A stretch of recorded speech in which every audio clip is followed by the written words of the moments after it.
Good afternoon. My name is Dr. Renelle Miles, and I want to welcome you to the NIH Office of Disease Prevention's Medicine Mind the Gap seminar series.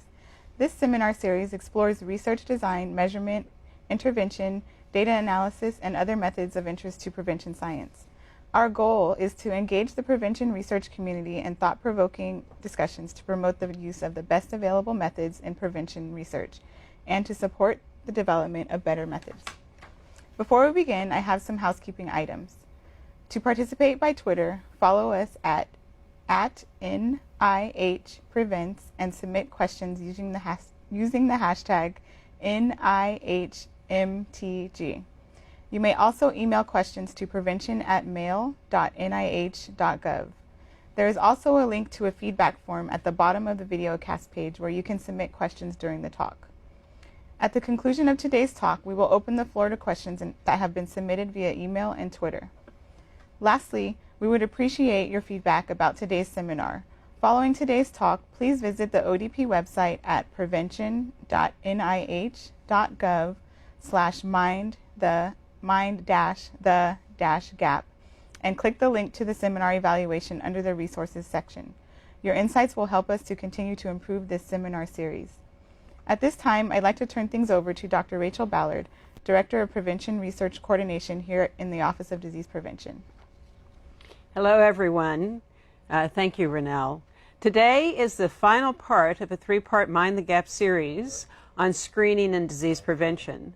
Dr. David Ransohoff presented in September on making guidelines for colorectal cancer screening, and Dr. David Grossman presented last month on guidelines for screening in children. And today, Dr. Ruth Etzioni will present on defining and measuring overdiagnosis in cancer screening. Dr. Etzioni is an internationally known biostatistician and full member of the Division of Public Health Sciences at the Fred Hutch Cancer Research Center. Her program has focused for many years on the development of innovative statistical and computer models to learn about the latent process of cancer progression from observed disease data on disease incidence and mortality. And that knowledge is then applied to fill evidence gaps that arise when policies are developed for cancer detection and management. A major component of her research addresses the development and evaluation of methods for estimation of overdiagnosis, which is in many ways an unobservable outcome of cancer screening. Dr. Etzioni was the first to quantify the frequency of overdiagnosis associated with prostate cancer screening in the U.S. and has applied that same methodology to examine questions related to overdiagnosis in breast cancer. Her models have been used to identify preferred policies for prostate cancer screening, to project long-term comparative outcomes of active surveillance, to determine how to tailor screening policies according to disease risk, an increasing focus of today's work in many areas, and to reconcile apparently conflicting trials of prostate cancer screening and treatment. She's a member of 3 national prostate cancer screening panels and has co-authored the recently updated American Cancer Society's recommendation on breast cancer screening. She leads the Cancer Intervention and Surveillance Modeling Network's Prostate Cancer Group, and is a fellow of the American Statistical Association. It's my pleasure to welcome Dr. Ruth Etzioni. And Ruth, we turn that session over to you now. Well, good morning, good afternoon, everyone, and thank you so much for joining. I'm delighted to be able to spend some time talking about a topic that we have thought a lot about over the last decade or more. It'll become clear during my presentation why you're looking at a picture of an iceberg and a picture of a wave. I think it's clear that overdiagnosis has now very much become part of public information about cancer screening. And here I'm showing an article from the Wall Street Journal. And it's been the gathering information about overdiagnosis has been very influential in how we think about cancer screening, and in fact sowed a great deal of concern, I think, about cancer screening interventions. The title of this article, It's Time to Rethink Early Cancer Detection with Statistics About Overdiagnosis, in prostate, breast, and other cancers under a heading fatal retraction. And these numbers are then very much driving policy recommendations. And here's an article from last year from Health Affairs about expenditures as a consequence of overdiagnosis, with just one of the many press pieces, mammography's a $4 billion problem. So what are we going to do today? The first thing as a statistician that I think about is are we getting the numbers right?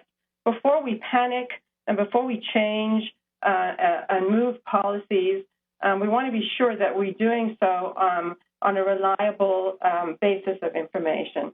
And so today's presentation is really about those numbers regarding overdiagnosis. How do we get the numbers right? And before we get there, we'll first talk about overdiagnosis, what we mean, the concept and implications, and we'll talk about then two ways that people try to approximate the magnitude of the problem. And I'll refer to them as an excess incidence approach and a modeling approach. And in both cases, we'll look carefully at how these approaches are used and how they can be validly applied. And in each case, I'll then present some examples of published studies. And the goal is to help all of you as consumers and readers and users of overdiagnosis studies to be able to read the literature, to look at different studies, and really think about about whether the conditions for valid estimation have been satisfied and what those and help you to identify what those conditions are. So ultimately, by the end of this presentation, I'm hoping that you'll have a sense of the complexity of the problem of estimating overdiagnosis, the importance of getting the numbers right, and how to open up a newspaper, read some numbers about overdiagnosis, and think about whether you can those numbers can be trusted. All right, let's talk about overdiagnosis, the concept of overdiagnosis. And I'll talk about it particularly, of course, in relation to cancer screening. There are different definitions of overdiagnosis, but the one that is most commonly used and the one that we will use today is the following. An overdiagnosed cancer is a cancer that's detected by a screening test, but would not have been detected in the absence of screening. So here we have a schematic of a cancer that has a time of onset, a time of clinical diagnosis without screening, and I've also shown the point at which non-cancer death would have occurred. So in this case, death from other causes, non-cancer death, would have occurred after the time of clinical presentation of the tumor. Screen detection advances the date of tumor diagnosis, and the interval by which the diagnosis is advanced is called the lead time. And because this screen-detected cancer would have been detected in the absence of screening within the lifetime of the patient, it is not overdiagnosed. However, in the case where non-cancer death would have occurred before the time that the tumor would have been diagnosed without screening, we have a situation where screening has identified the cancer, and in the absence of screening, that individual would not have known about that cancer within their lifetimes. It would not, within their lifetime, it would not have been and would not have presented clinically. In that sense, that diagnosis is an excess diagnosis. It's a diagnosis that would not have occurred in the absence of screening. And that is what we mean by overdiagnosis. And I'm just going to toggle back to the previous slide so you can see what I had to do to change the timeline, to change from non-overdiagnosed to overdiagnosed. You can see that I brought in the non-cancer death and I extended the lead time. So we can learn some key principles about overdiagnosis from these figures. So the first one is that it is unobserved. Once an individual is screen detected, typically treated, we do not know when that point of clinical diagnosis would have occurred. So it depends on this unobserved lead time, and it also depends on the risk of other-cause death. And that's why we can think of overdiagnosis as an iceberg. First of all, we're finding cancers that are below the surface that would not have presented. They're latent cancers, but they're being brought up to the surface by screening.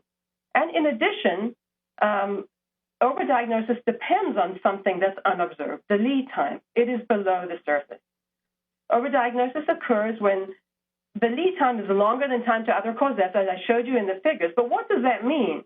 It means that it's more likely when disease is slow-growing or non-progressive, so it's a long time from the time of screen diagnosis until clinical detection, or it is a short time to other cause death if patients are older or sicker. So the lead time is longer, or there's a shorter time to non-cancer death, there is a greater likelihood of overdiagnosis. Now, the thing about overdiagnosis and screening in general is that even though it rests on something unobservable, it has observable consequences. Screening has observable consequences, and these can help to inform us about overdiagnosis, about what lies beneath. So here I'm showing the pattern of disease incidence with the introduction of a screening test. And there are two panels. They have two different lead times. In the first panel, the lead time is 1 year, and the second panel, the lead time is 2 years. What happens when we introduce a new screening test? Well, in this case, I also want to mention that we have an underlying constant incidence of cancer at a level of 100 in both cases in the absence of screening. And that is the light gray shading on the figure. And screening begins, I've marked the point at which screening begins. And what happens when we introduce a new screening test is that we have a pattern of incidence, excesses, and deficits in the population as screening reaches forward into the future and diagnoses cancers from the future earlier. And that's what's represented by the plus signs in the figure. In each case, in the first year, 30 cases are diagnosed by screening.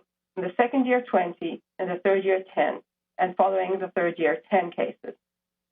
So those cases are diagnosed earlier, but that means that they no longer are present in the population later to be diagnosed, which causes deficits, kind of like a wave that pulls water from ahead and causes a crest. So the time, and this causes a deficit, this deficit in incidence. And the time between the incidence excess and the incidence deficit corresponds to the lead time. So if, in the first case, the lead time is 1 year, there's an excess of 30 in the first year, and then 1 year later, there's a deficit of 30. In the second, in the lower panel, there's a 2-year lead time, so there's an excess of 30 in the first year, and that deficit of 30 happens 2 years later. And you can see that those different lead times correspond or generate different patterns of incidence. But what you'll notice is that the excesses and the deficits are the same in the figure. So every excess case matches a case that would have been detected later. There is no overdiagnosis. All the early detections would have been detected later and are therefore no longer there in the population to be diagnosed. And in both of these cases, there is no overdiagnosis. But what we'll note is that there's still a bump in incidence in both cases, even if there is no overdiagnosis. So understanding overdiagnosis in these two different ways leads us to two approaches for estimation. In the first case, we recognize that the observed incidence tells us something about the lead time and therefore about overdiagnosis. And the first approach uses that observed pattern of incidence as a proxy for estimating overdiagnosis and considers the difference in incidence with and without screening as an estimate. But the second approach recognizes that difference in incidence tells us something about what lies beneath and tries to estimate the lead time to generate a projection of overdiagnosis. So the first approach is empirically based, and the second, we would say, is maybe modeling based because it uses statistical methods to learn about the underlying progression of disease. So what I would like to do now is talk about how considerations that play into generating valid estimates in each case. What's interesting is that published estimates vary widely. I'm showing here some studies from breast cancer. The shaded rows of the figure are results of excess incidence studies, and the non-shaded rows are results of modeling studies. There are other differences across the studies besides the approach.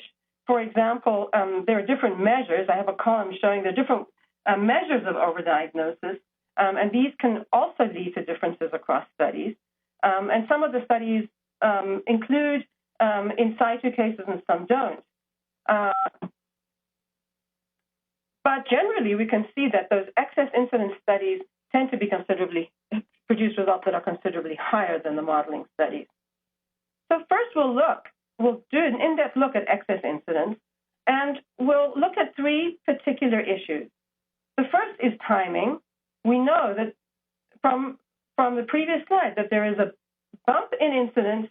There is excess incidence even in the absence of overdiagnosis early on when a screening test is introduced. This suggests that we need to think about the timing of estimation when we're using excess incidence. And then we need to think about the metric, the measure for estimation.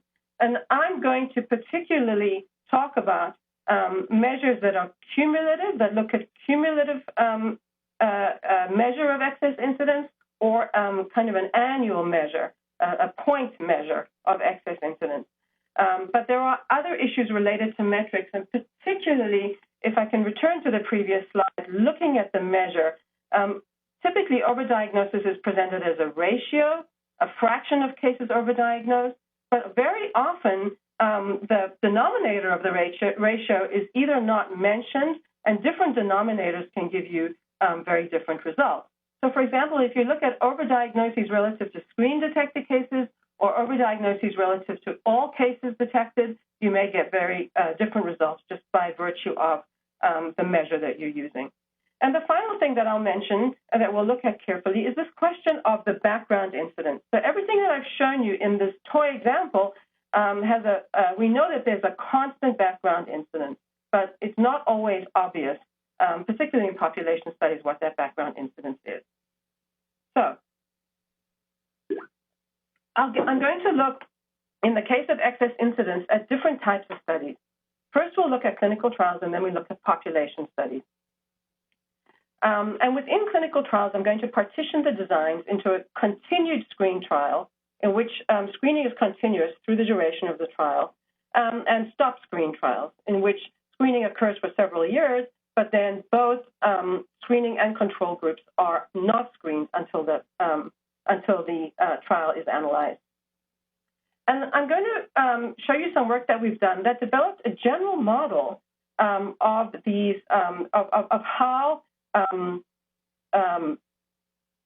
how screening impacts incidence given a specified level of overdiagnosis.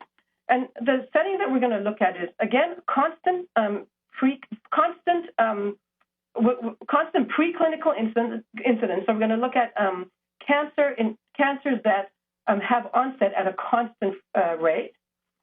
We're going to specify a maximum preclinical period of 6 years. We're going to assume constant test sensitivity and no overdiagnosis. So what this work does is it takes an underlying specification, such as the one I've just shown you, and it translates it into what you would expect annual incidence to be. And here is a continued screen trial with these specifications. And on the right panel, I'm showing you the pattern of annual incidence that you would get in such a trial. The top panel is annual incidence, and the lower panel is cumulative incidence, which is often presented in reports of the results of such studies. So with annual incidence, the incidence in the screen group is in green, the incidence in the control group is in purple. And we see a very similar pattern to the slides that I showed you of the incidence evolving over time. Everyone begins screening in year 1, and there's an incidence bump in year 1, and control group is constant over time. And eventually, the incidence, there's no overdiagnosis in this setting, so the green curve ends up converging down to the purple curve, and at a certain point, they are equal, and we have a point in which we can estimate overdiagnosis in an unbiased fashion. However, in the cumulative setting, we see that the two curves never meet. So the cumulative excess incidence is persistently biased because it's always positive, but there's no overdiagnosis. And notice the point at which we have an unbiased estimate in the annual incidence setting is at year 7, which is the first year that screening started and then continued after that year, plus 6, which is the maximum preclinical period. And I'm showing you here an interface that is available for use that can generate these kinds of patterns under any setting for the underlying disease parameters on the left here, and then produces results on the right. In this particular case, we actually have produced some results in the presence of overdiagnosis and shows you the point at which you can expect unbiased results. What's the problem with cumulative excess incidence?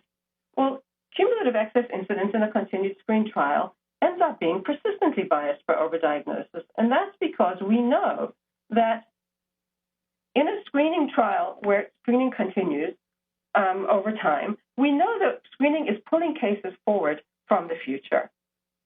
When we cut observation off at the same time for screening and control groups, we are no longer counting those cases from the future. And so even in the absence of overdiagnosis, the cumulative cases in the screen group will always exceed the cumulative cases in the control group. And so cumulative excess incidence in a continued screen trial is persistently biased. Now, not all trials are continued screen trials. Particularly the early trials and several trials in breast cancer screening are stop screen trials, in which screening only took place in the first few years of the trial. And in that case, here are the figures under the same specifications as the previous slide. We actually find that cumulative excess incidence does become unbiased because we're giving time for those cases beyond the screening period to be diagnosed and therefore to be counted in the excess incidence calculation.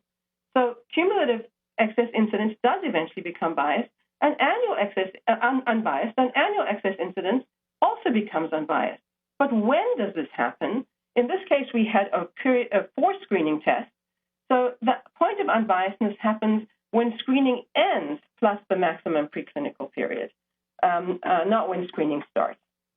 So we can remedy the problem of cumulative excess incidence when we have a stop screen trial. What about population studies? Well, population studies present a problem because background incidence is generally not available. We don't have a control group like in a clinical trial. But if we can estimate the background incidence, the same considerations will apply in the population setting. So first of all, the cumulative excess incidence estimate will be persistently biased, and for the annual excess incidence, it will ultimately become unbiased, but we have to wait until screening stabilizes, plus the maximum preclinical duration. And so here I'm showing you results from 3 population settings. In the first 2, we have the 6-year maximum preclinical detectable period, and in the second, in C, we have a 12-year maximum preclinical detectable period. And in the first case, we have uptake of screening from years 2 to 6, and in the second case, uptake of screening from years 2 to 4. And what we see in each case is that we have to wait until screening use stabilizes plus the maximum preclinical duration. And if we know those, we can get a sense of when we can do the calculation. Here we actually have programmed some overdiagnosis in, and the model and the interface give us the point at which our estimate has become unbiased. And here's the interface that shows you. And in all of these settings, there are minimal set of specifications to be able to generate estimates of the point at which estimation will become unbiased. But we can see that there's clearly a timing issue, and this has been identified by many investigators studying methods for overdiagnosis studies. So just to conclude this part of the talk, talking about screening, about excess incidence. So the first point that I want to make clear is that having a clinical trial does not automatically guarantee you an unbiased estimate of overdiagnosis. The design of the trial, the timing of the estimate, the measure, all of these play into the validity of the results. And we tend to think that clinical trials are the answer to everything because they give us the control group. And certainly this is valuable to have a control group, but we need so much more for validity of overdiagnosis estimates. I want to note that there's been a lot of work about methodology for excess incidence, and particularly in settings where where a restricted age range is screened, we have not taken this into account in the interface and model that I've shown you. We're looking really at screening the entire population and have not got an age structure. But if you do have an age-specific screening range, then there are other considerations to think about, which I don't have time to go into here. Okay, so what I'd like to do is I'd like to take these principles that I've shown via this model of overdiagnosis and look at published studies and see how they line up with respect to some of these principles. The first one I'll show you is the European randomized study of screening for prostate cancer. This was a multi-center study done in Europe. It was a continued screen trial. Most centers screened every 4 years. Sweden screened one center screened every 2 years. And if we look at all the estimates of overdiagnosis that were presented were cumulative excess incidence. So these are trial publications that they've been updated over the years, but we can see that the estimates suggest that more than half or more of screen-detected cases are being overdiagnosed. So the denominator here is screen-detected cases, and the suggestion is that half or more of screen-detected cases are being overdiagnosed.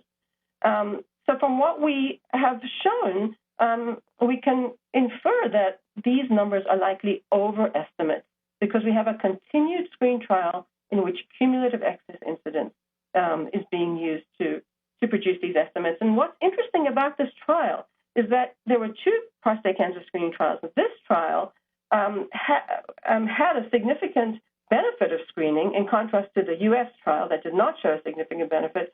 But the enthusiasm for the results of this trial was tempered by the high frequency of overdiagnosis.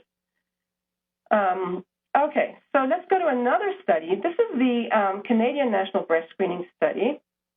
This was a stop screen trial, compared mammography plus clinical breast exam with clinical breast exam.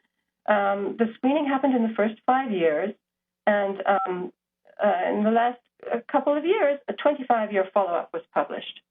And so we have now many years following the first 5 years, and so we have, it was a cumulative excess incidence estimate of overdiagnosis that was presented in a stop screen trial after a long follow-up, giving plenty of time for overdiagnosis to become unbiased. So in fact, this is a good design and a long duration to estimate overdiagnosis. But there's a difficulty with this trial, and I think in all stop screen trials, with determining what the right denominator is for the excess cases. So the table shows the excess cancers at different points of follow-up, but these are all divided by the 484 screen detections in the first 5 years. And clearly, once one is going out to year 25, there's a cumulative diagnosis that likely is not being impacted by what happened in the first 5 years of the trial. So there's a difficulty with the denominator here, and there's also a question about whether screening really stopped in both groups. And we know that it didn't because this slide shows when Canadian screening provinces actually began initiating screening programs after the trial was first reported in 1988. But the question is whether the two arms of the trial later adopted screening at similar frequencies, and whether we really can count the cumulative cases or the cases that were diagnosed after the trial was completed and compare incidence in the groups. Because, for example, if the group that had had mammography during the trial now adopted screening that was offered at a higher frequency than the group that was in the control group of the trial, then we would have a diverging cumulative excess incidence. And we have a hint of this in the younger women when we're looking at the cumulative incidence in the mammography plus breast exam arm versus the breast exam versus the control group.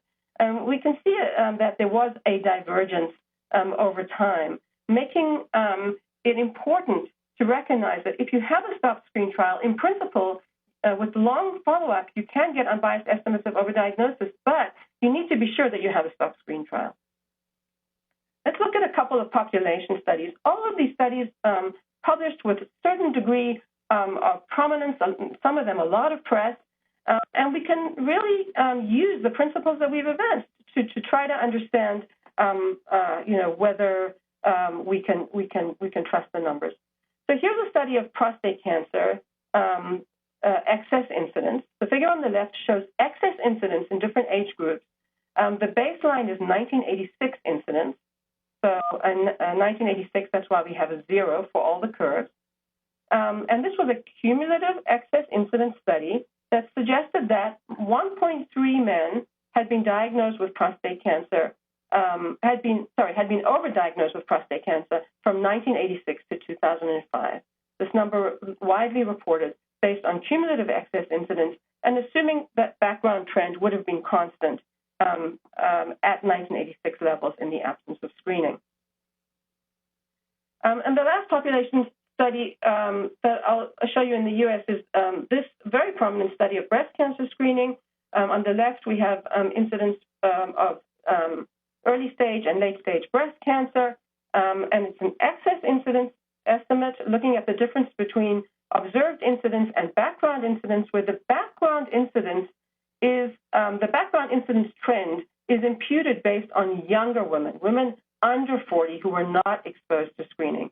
And this particular estimate of background trend has been questioned in many responses to this publication. So going back to our principles, this is an annual excess incidence.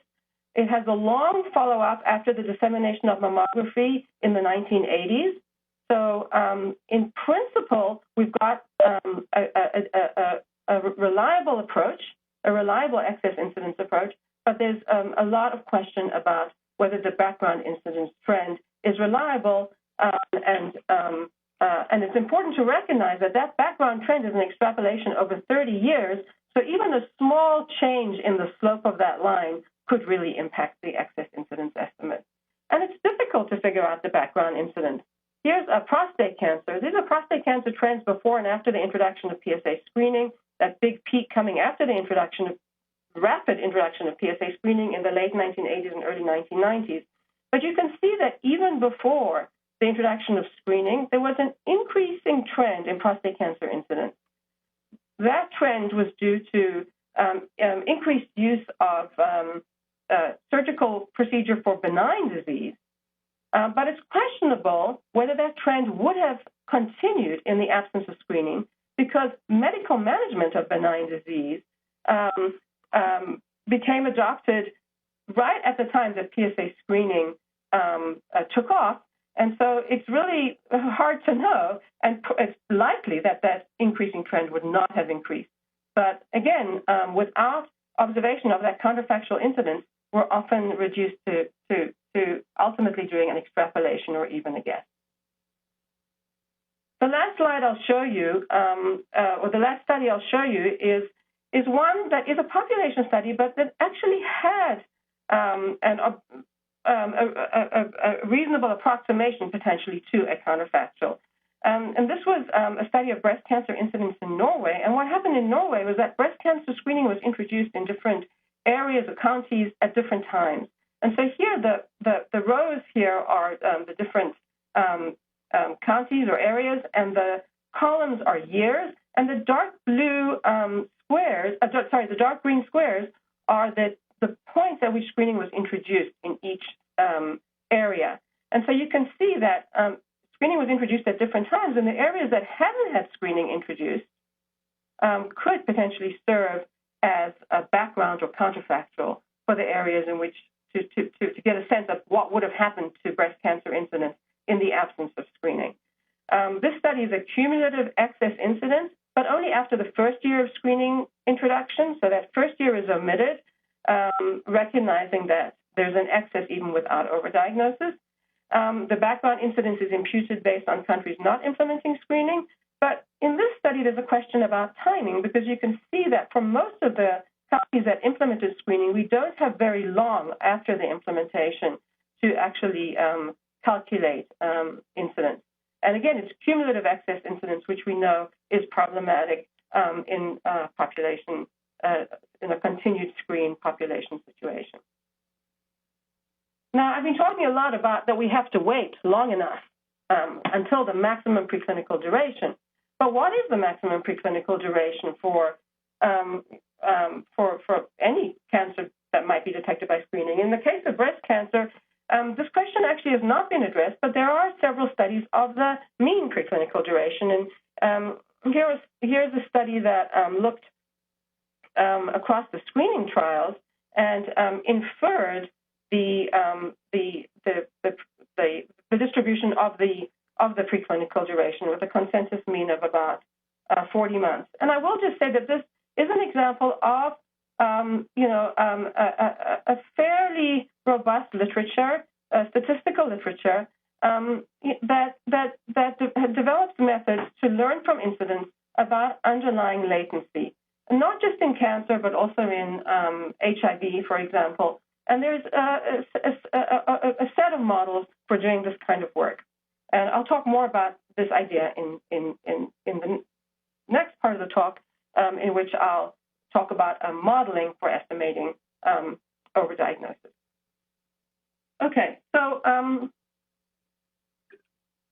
as with the excess incidence part of the talk, I'll just advance some principles about modeling studies, and then we'll look at a few. There were fewer modeling studies than excess incidence studies, so this will be shorter than the earlier part of the talk, keeping an eye on the time so that we have time for questions. So in the modeling approach, we're trying to get below the surface of the iceberg. We're using incidence before and after screening to learn about disease natural history. And here's prostate cancer. If we know how much screening is going on, we can judge, right, the height and duration of that peak relative to the pre-screening incidence, and perhaps learn something about the underlying disease natural history, particularly the latency period. An interaction of screening with the latency period or sojourn time is going to help us to learn about lead time. And then once we know lead time, we can compete that with the risk of other-cause death to get an estimate of overdiagnosis. But what do we need to know what are the prerequisites for useful models? Well, we actually need incidence with and without screening. The incidence without screening is not enough. We need the incidence also with screening, and we need to be able to compare the two. And so we have the same problem when we're in a population setting, that we might not have a good estimate of incidence without screening. You might not have that counterfactual. But in trials, again, we will have a control group, which hopefully can give us that information. So we need data on disease incidence with and without screening. We need information on screening patterns that produce the incidence. We can't just look at incidence. We need to know how much screening happened. In clinical trials, screening trials, we often have individual level data on screening and mode of diagnosis. In population studies, we typically have to reconstruct screening trends based on administrative or claims data. And the third criterion is that we need a model that we can identify or estimate from the data. And this might sound esoteric, but I'll try to give you some insight into what I mean from this in a very intuitive way.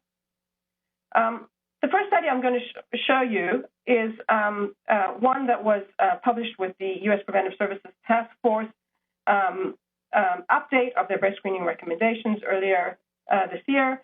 And in this study,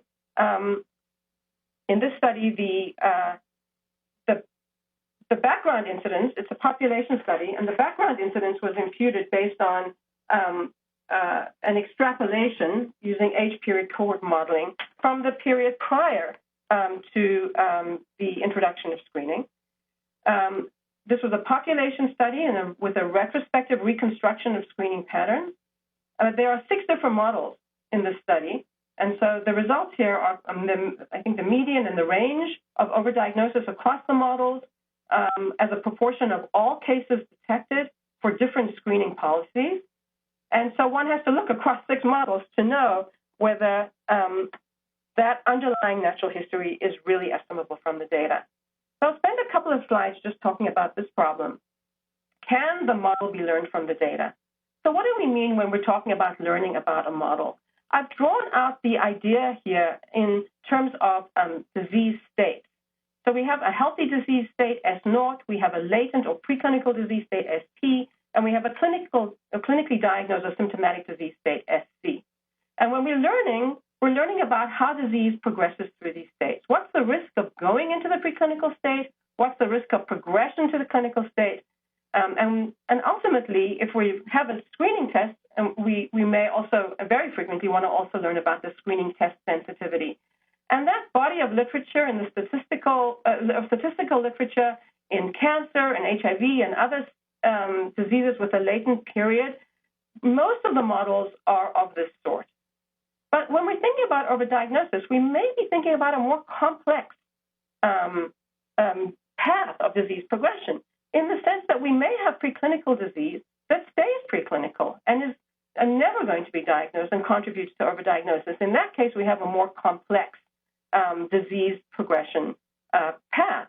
And we're trying to learn from available data. We're trying to squeeze, I have a picture of orange here, squeeze information about what's going on beneath the surface. And when we have a complex path, there are often many different paths that might be consistent with the same data. And we might not be able to learn about that. And in the case of the previous study that I showed you of learning across clinical trials about latency and underlying natural history, where these studies use this more simple model of progressive disease, not allowing for what we might call a mixture of progressive preclinical cases and indolent preclinical cases. This slide is, the idea of the slide is to give you a sense of how difficult it sometimes is to learn about a complex underlying path of disease. What we did here, and what this shows, is a data set. It's really just a survival times. We've censored them at 5 years. And what we've generated is several different mixtures of indolent and progressive disease. And if we analyze that data set, assuming only progressive disease, we will get the consensus mean of 40 months that was estimated from those screening trials. But there are many different ways to construct the data that will all give us the same estimate. And that's what this figure shows. This figure shows on the horizontal axis, the percent of progressive cases that have a finite lead time that might be consistent, that are consistent with the same data. So the data are consistent with everyone that we generated. We can show that you can generate a data set that's consistent with everyone having a finite lead time with a mean of coming from a mean of 40 months, but we can also generate the same data with 75%, that's the second blue arrow, 75% being finite, 25% being infinite, and a different mean among the finite lead times. So this is kind of an exercise that we did. It was published earlier this year to point out that we might not be able to learn about complex structure uniquely from a single data set.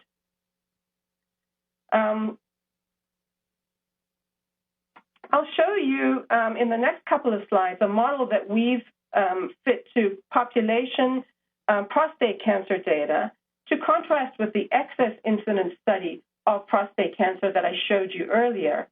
And again, if we go back to these three criteria, what is our background incidence? We assume that incidence in the background of screening would have remained constant at 1986 levels. We're in a population setting, so we aggregate screening histories retrospectively, reconstructed from claims and survey data. And we don't allow, in this case, a branching of natural histories. All of our natural histories are progressive. However, we allow a lot of heterogeneity in those natural histories because in our model, we have PSA growth generated from a population-based trial, and we have a heterogeneity in PSA growth, and we allow progression to be heterogeneous depending on the PSA growth. So we have progressive disease only, but we have heterogeneity in progression. And this is, from our model, shows you the heterogeneity of latency periods from this population model. And we split it into cases that would not be overdiagnosed. They would have been diagnosed in their lifetime in orange, and in blue are the cases that would have been overdiagnosed. So the model is a progressive model, but it does have a fair amount of heterogeneity in the underlying distribution. So we can have progressive models that have heterogeneity, and we can try to learn about non-progressive models. And this final slide that I have here before wrapping up is really some investigations that we've done to see whether those progressive models that were fit to those breast cancer screening trials can be extended to estimate also a non-progressive fraction. In other words, those results from those screening trials, could there be a non-progressive fraction that was previously undetected by those progressive models? And so I'm showing you results here from 3 trials, the HIP trial and the 2 Canadian trials. And the top panel shows the estimated risk of preclinical cancer. The middle panel shows the mean preclinical duration for progressive cases, and the lower panel shows the indolent fraction. Why are there 4 estimates in each panel? Because it is not possible to learn this mixture model without, it's not possible to learn this mixture model and in addition to learn about the sensitivity of the test. The data are not rich enough to provide information on both of those, and therefore we have to presume a fixed sensitivity and then estimate the model. And this is an example of how sometimes when you have a complex model, it needs to be, other assumptions need to be made or the model needs to be constrained in order to estimate the natural history and overdiagnosis. So to summarize the main points about models, about modeling studies, is I think that modeling studies are difficult to read and understand and know whether they're valid. If you're reading a modeling study, there are 3 things you need to ask. What was the assumption or data used for the background incidence? Do they have reliable estimates of screening frequencies? What constraints have been put on the model to be able to identify it from the data? And I would urge all modelers who are publishing studies to address these 3, and it would be wonderful if this could be a standard for all modeling studies to answer these 3 questions.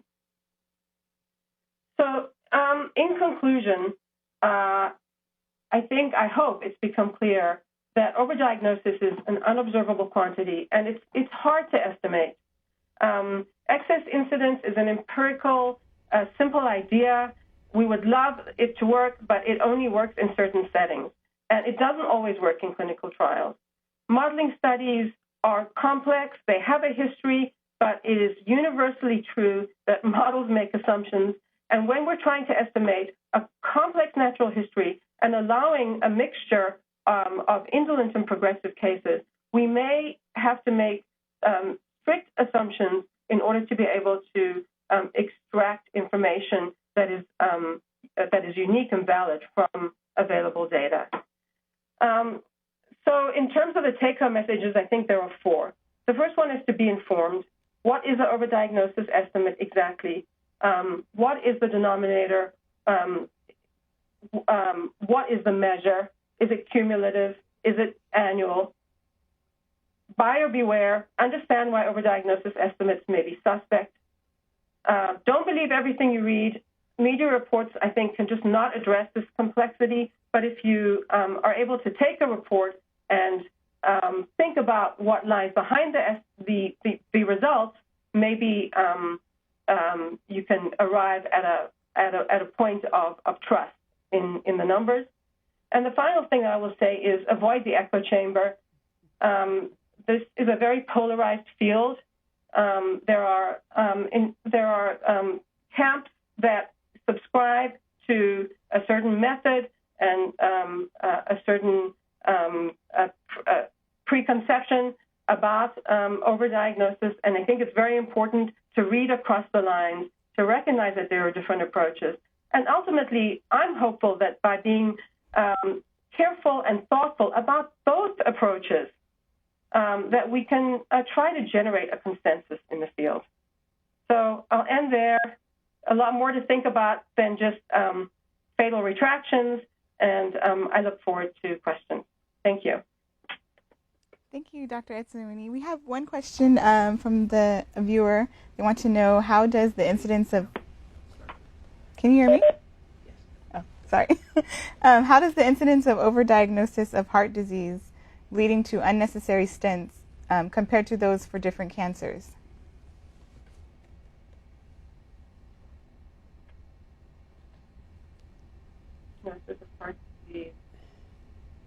Okay, wow, that's a huge question. So I don't know nearly as much about heart disease as I know about cancer. I also can tell you that even for different cancers, we don't know exactly what the incidence of overdiagnosis is. And then I would ask, is the notion of overdiagnosis in heart disease the same as the notion of overdiagnosis in cancer?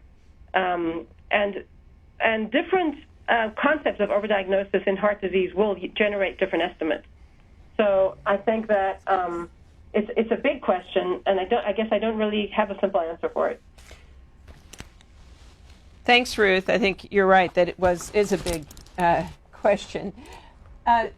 Maybe you could comment on whether from various types of studies there's been much evolution over time in our estimates in the cancer arena about what are these preclinical periods.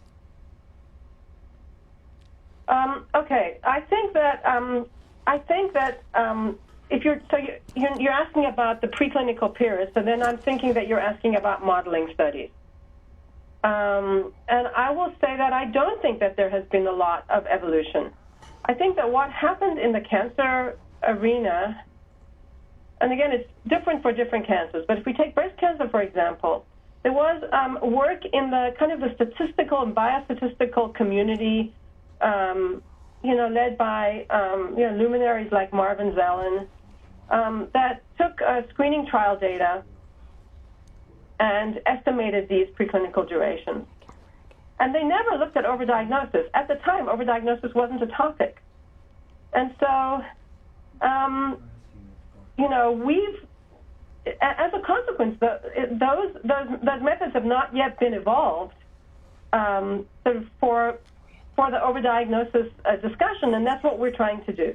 So the work that I showed you at the end I showed you that we're trying to use that. We're trying to expand those models to account for an indolent fraction. That work is actually being done with a former collaborator of Marvin Zelen, and expanding the author of that trials paper that gave the 40-month consensus. We're working with her to try to expand those models and to learn about the limits of the data in estimating those complex models. But we're recognizing that there isn't going to be a unique answer, because depending on what we know about screening test sensitivity, for example, that's going to yield a different answer. So the short answer is it hasn't evolved a lot. I think in prostate cancer, in the Cancer Intervention and Surveillance Modeling Network group, which supported a lot of this work, we have been working in prostate to evolve and refine estimates of overdiagnosis.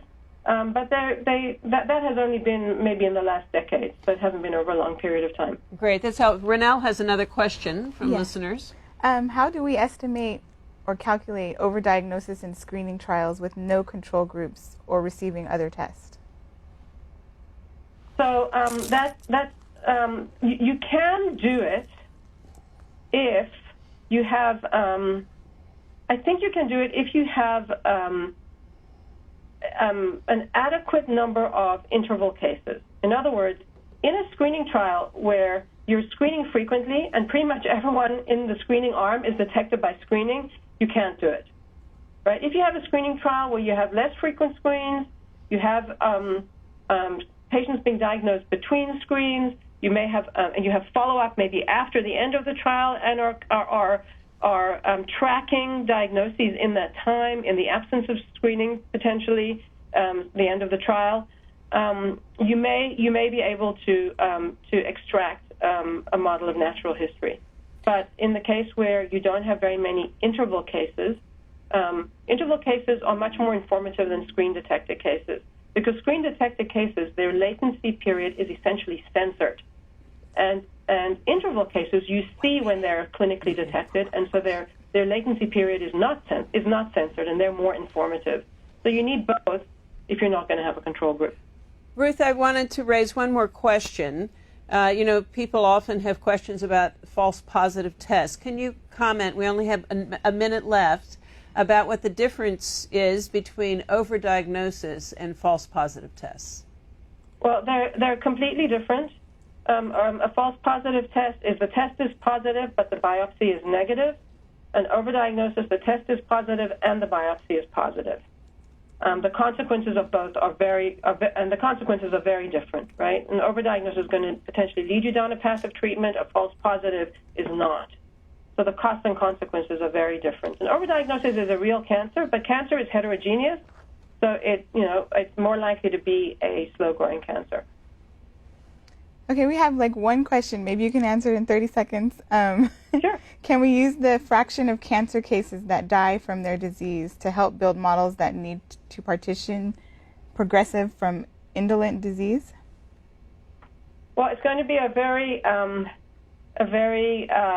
going to be a biased approximation. So I think it's and that's a certain definition of progression, right? Because progression doesn't only mean a progressive cancer is not only one that will die, but a progressive cancer is one that will, impact the quality of life, that will have, consequences for treatment and morbidity. So I think it would be an inadequate approximation because, as a very nice commentary in the New England Journal a couple of years ago titled, "There's more to life than death." So it's not just about, progressive is not just about dying of cancer. It would be, I think, an underestimate. Okay. Well, thank you, Dr. Etzioni, for all of the useful information, and thank you to everyone who participated in today's webinar. On the Medicine Mind the Gap website, which is prevention.nih.gov/mind-the-gap, you will find several resources for this talk, including the slides, references, and a link to complete an evaluation. Your feedback is very important to us as we plan future sessions. Thank you again for your time, and we hope you will join us next year in January when we kick off a new set of seminars for 2017. Stay tuned.